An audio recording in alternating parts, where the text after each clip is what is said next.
So hello guys, welcome to the channel. Hope you all are good in your health. So today we will continue with the exercise 13.3. So let's read the fifth one. What length of tarpaulin 3 meter wide will be required to make conical tent of height 8 meter and base radius 6 meter? Assume that the extra length of material that will be required for stitching margins and wastage in cutting is approximately 20 centimeter. अब इसमें बोला हुआ है कि कितनी length लगेगी टर्पॉलिन की। टर्पॉलिन एक तरफ का पार्ट ऑफ क्लोथ जिसे हम हिंदी में बोलते हैं, तिरपाल बोलते हैं इसे हिंदी में। अब 3 मीटर वाइड उन्होंने उसकी ब्रेड्थ बता रखी है और लेंथ अभी नहीं बताई, हमें लेंथ निकालनी है। तो कितनी ज़रूरत पड़ेगी एक कॉनिकल टेंट बनाने के लिए जिसकी हाइट होनी चाहिए 8 मीटर और बेस रेडियस उसका दे रखा है 6 मीटर। और हमें ये एज्यूम करना है कि जो एक्स्ट्रा कपड़ा जो लगता है सिलाई विलाई के लिए, जो स्टिचिंग मार्जिन्स वगैरह के लिए लगता है, वो 20 सेंटीमीटर है अप्रॉक्स। ठीक है, अब करते हैं आंसर। तो यहाँ पे सबसे पहले आपको हाइट दी हुई है और रेडियस दिया हुआ है और आपको कर्व्ड सरफेस एरिया निकालना है जो कि होता है पाई आर एल। तो एल निकालने के लिए आपको ये वाला फॉर्मूला लगाना पड़ेगा, l square is equal to h square plus r square.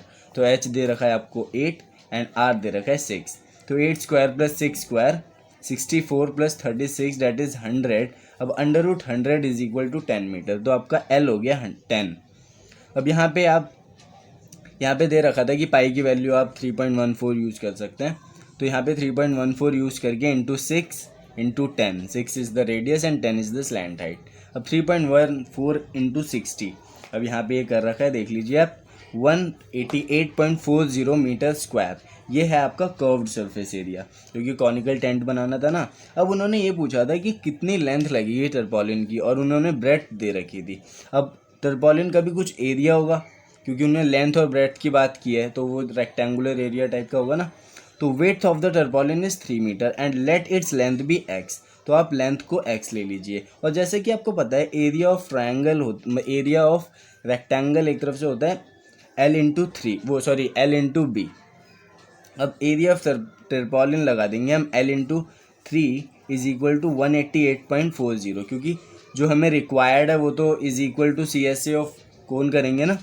तो L into 3 is equal to 188.40। ठीक है, उसके बाद 3 आप इधर ले जाइए तो यहाँ पे 62.80 मीटर आपका L आएगा।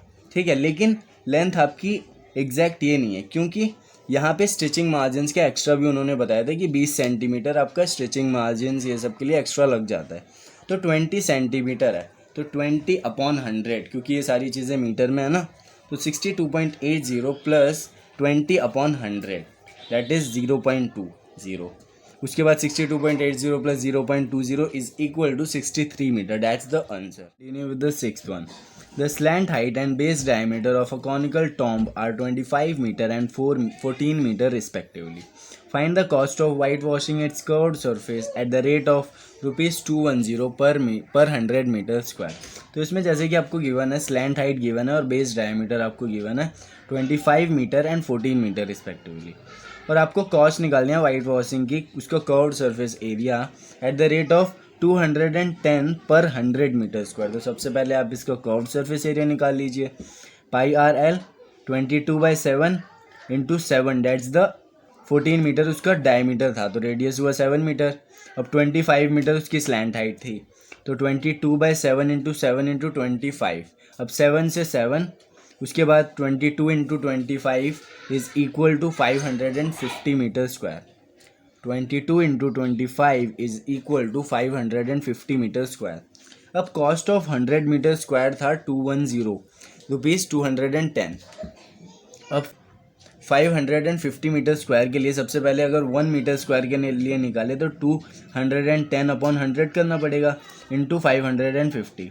तो 0 से 0, ये वाले 0 से ये वाला 0। अब 21 इंटू 55 इज इक्वल टू 1155। देखिए यहाँ पे कर रखा है, दैट्स द। तो चलिए अब स्टार्ट करते हैं 7th। A joker's cap is in the form of right circular cone of base radius 7 cm and height 24 cm. Find the area of the sheet required to make 10 such caps. तो जैसे कि यहाँ पे लिखा हुआ है एक जोकर की कैप बनानी है जो कि फॉर्म में है राइट सर्कुलर कोन की। अब उसका बेस रेडियस आपको दे रखा है और उसकी हाइट दे रखी है। अब जैसा कि आपको पता है कि सबसे पहले तो यहाँ पे अगर उसका एरिया निकालना है, एरिया ऑफ शीट निकालना है, तो उसका कर्व्ड सरफेस एरिया निकालना होगा। लेकिन उसके लिए कर्व्ड सरफेस एरिया ऑफ कोन तो पाई आर एल होता है, और यहाँ पे हाइट और आपको रेडियस दिया हुआ है, स्लैंट हाइट नहीं दी हुई। यहाँ पे हो जाएगा l square is equal to h square plus r square. अब आप h और r की वैल्यूज पुट कर दीजिए। 24 का स्क्वायर इज इक्वल टू 576 और 7 का स्क्वायर इज इक्वल टू 49। अब 576 प्लस 49 इज इक्वल टू 625। अब L की वैल्यू हो गई √625, दैट्स द 25 सेंटीमीटर। 625, 25 का स्क्वायर होता है 625।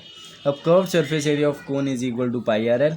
अब आप नॉर्मली, अब तो आपके पास अब आपको एल भी मिल चुका है, तो अब आप वैल्यूज पुट कर दीजिए। 22/7 into 7 that's the radius and 25 centimeter is equal to slant height. अब 7 से 7, 22 into 25 is equal to 550 centimeter square.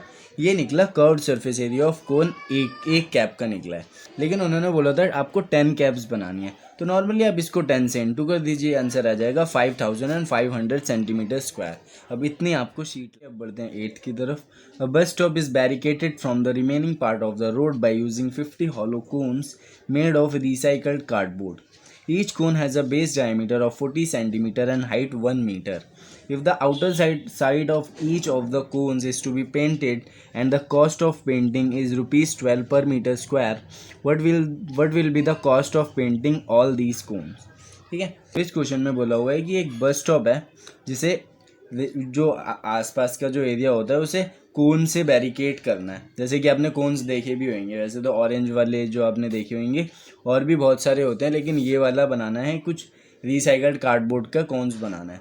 एक बस स्टॉप है, उसे बैरिकेड करना है, उसके रिमेनिंग पार्ट को बैरिकेड करना है हॉलो कोन से, जो कि रिसाइकल्ड कार्डबोर्ड का बनेगा, और 50 हॉलो कोन से करना है।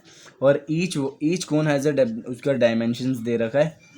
एक कोन का बेस डायमीटर होगा 40 सेंटीमीटर और हाइट होगी 1 मीटर। अब उन्होंने बोला है कि अगर उसका आउटर पार्ट अगर पेंट करना हो और कॉस्ट ऑफ पेंटिंग हो ₹12 पर मीटर स्क्वायर, तो आप बताइए कि कितना कॉस्ट टोटल लगेगा। तो यहाँ पे देखिए हाइट दे रखी है और बेस डायमीटर दे, इसका मतलब रेडियस दे रखा है। तो जैसा कि आपको पता होगा कि इसमें हर बार जैसे कि हमने L निकाला, तो इस बार भी हम L निकालेंगे। देखिए L square is equal to h square plus r square. अब L is equal to √h square plus r square. अब h हमने लगाया 1 मीटर का स्क्वायर प्लस 0.2 का स्क्वायर, क्योंकि ये 40 सेंटीमीटर था। अब 40 सेंटीमीटर उसका डायमीटर था, तो 20 सेंटीमीटर उसका रेडियस हो गया, और अब ये सेंटीमीटर में, तो अपॉन 100 तो हो गया 0.2। अब 0.2 का स्क्वायर 0.04 और 1 का स्क्वायर तो 1 ही है। अब 1.04 का under root is equal to 1.02 meter, जो कि आपको क्वेश्चन के हिंट में भी दे रखा था। उसके बाद हम निकालेंगे curved surface area of cone. जैसे कि आपको पता है कि वो pi r l, curved surface area of cone that is pi r l. अब पाई की वैल्यू उन्होंने बोला था 3.14 लगा सकते हो आप, तो हमने 3.14 लगाई है। 3.14 into 0.2 which is the radius और 1.02 which is the slant height. अब इन लोगों को इन तीनों को इंटू करके आंसर आया 0.64 मीटर स्क्वायर। उसके बाद अगर आपको याद हो तो उसके बाद 50 हॉलो कोन्स का निकालना था। 50 हॉलो कोन्स बनने थे, तो 50 into 0.64 is equal to 32 metre square.